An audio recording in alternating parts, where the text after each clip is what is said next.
Berikutnya, saudara, seorang petugas damkar meninggal dunia saat bertugas memadamkan kebakaran di rumah potong ayam kawasan Cimanggis, Depok.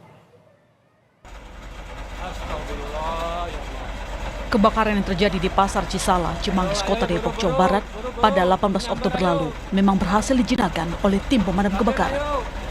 Dengan 10 mobil unit pemadam kebakaran dan 40 personel tim damkar berjibaku hingga akhirnya si jago merah dapat dipadamkan.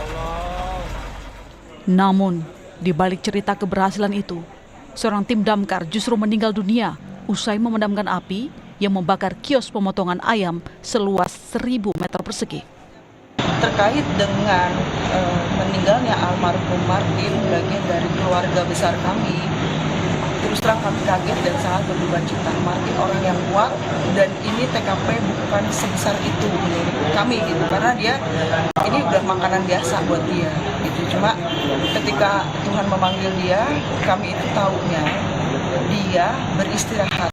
Jadi setelah pendinginan dia minta waktu beristirahat karena kita harus ganti personil.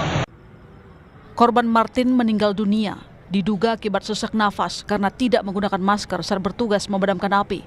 Namun, korban dipastikan mengenakan perlengkapan petugas damkar lainnya saat memadamkan api. Korban sempat pingsan dan langsung dibawa rekannya ke ambulans untuk diberi pertolongan. Namun dalam perjalanan menuju Rumah Sakit Sentra Medika Kota Depok, nyawa korban tak lagi bisa ditolong. Hidayatul Mulyadi, Kompas TV, Depok, Jawa Barat.